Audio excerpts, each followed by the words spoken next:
What's going on, guys? It's Expo Jesse.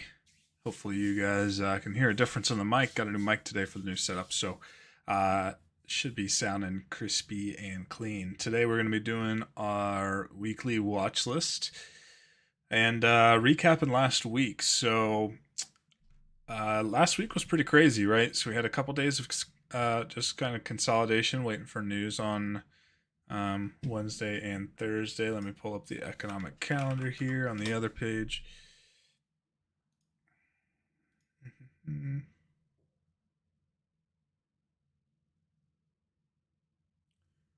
Where are we? Oh, here we are.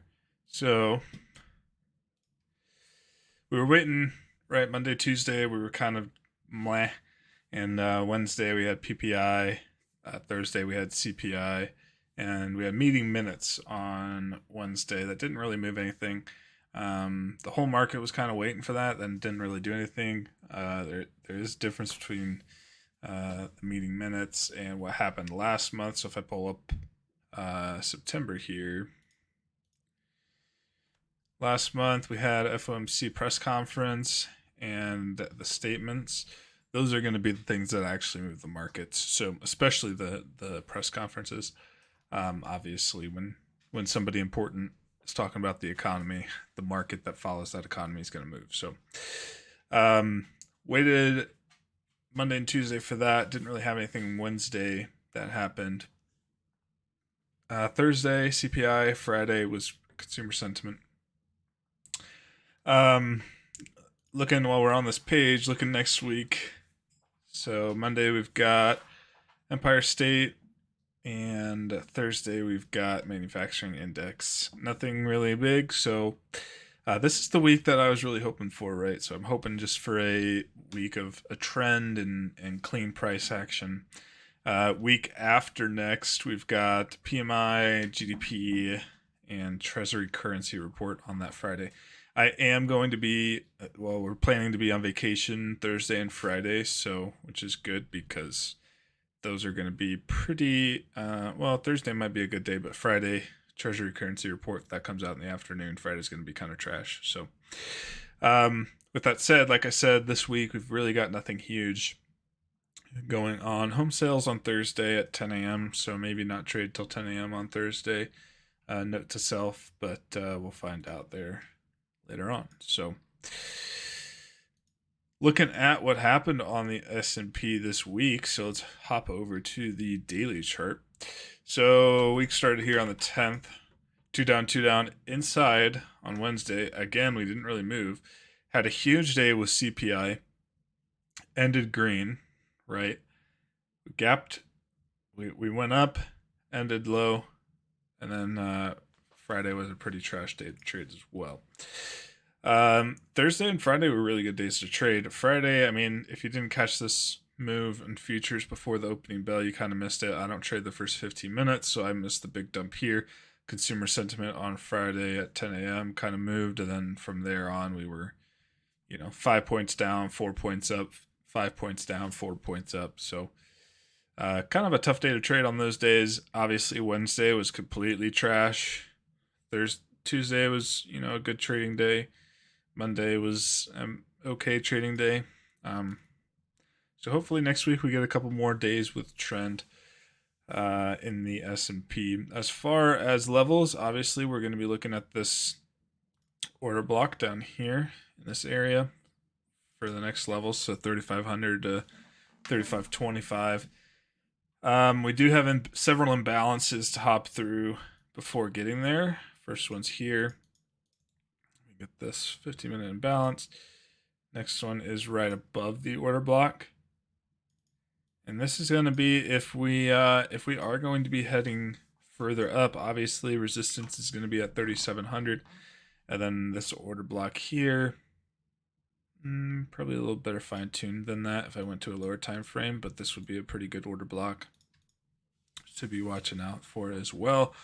3,700 to 3,725, 37. I mean, it'll go up to 3,750. If I look left, we still have this huge order block. I think this is NFP, but I'm not sure. So let me get rid of that. not an order block, sorry, an imbalance. So we've kind of mitigated it a little bit, but we haven't fully mitigated it. So definitely something to keep an eye on there. NQ is going to be looking pretty darn similar, obviously. Still going to be following the market. We're just moving sideways here in the at Sunday night session, so nothing really to be watching there. As far as a level to watch, going to be looking here at right just under 10,500 and up to 10,550 or so. Imbalance here in that same zone, kind of. And then same kind of imbalances that you're seeing here on the indicator. And then again, I can come over here from what looks like NFP and chart the imbalance from here. So that's going to be the levels to watch. Imbalance. So the big one obviously is going to be the order block above, so this inside bar. I would say that this, maybe even up to where we were before, 11,250. That's going to be the level to watch this week for NQ. If we are going to be retracing, let me go back to ES to do this first. If we are going to retrace, it's going to be about just under 3,700. So 3660 right here in the golden zone. I'll actually mark that out. That does cover a break of structure imbalance. So if we are going to go lower, that's where I would be looking to go short. So I mark that out. Let me go over the NQ and do the same. I'm going to take a look at oil.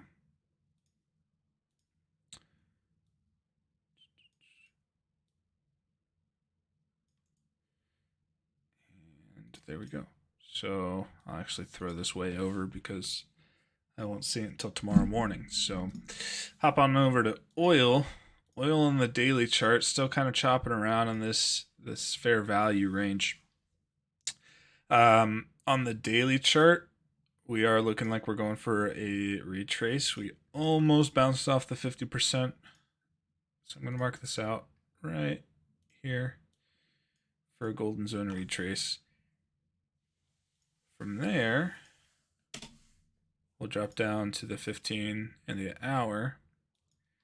You can see we're clearly at a local bottom and kind of just meandering around waiting for what we're going to do. So if we do break under this level here, I'll mark this pretty much this whole area. Oops, wrong one. If we do break under this supply and demand, then we are looking to go down to 82. So we will see from there.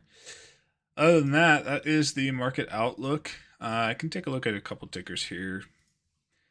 I mean, Apple, Tesla, all the blue chips really are going to be following. Like Tesla's going to be following NQ, Apple's going to be following ES, vice versa. So they're going to look pretty darn similar. Apple local bottoms here at about 130, 129. That's where I'm going to be looking to add a hefty position into my long-term portfolio. Tesla is under its local bottom from May. Now we're looking to possibly be targeting, anywhere in this area. I would say each of these are going to be at their own little resist or support.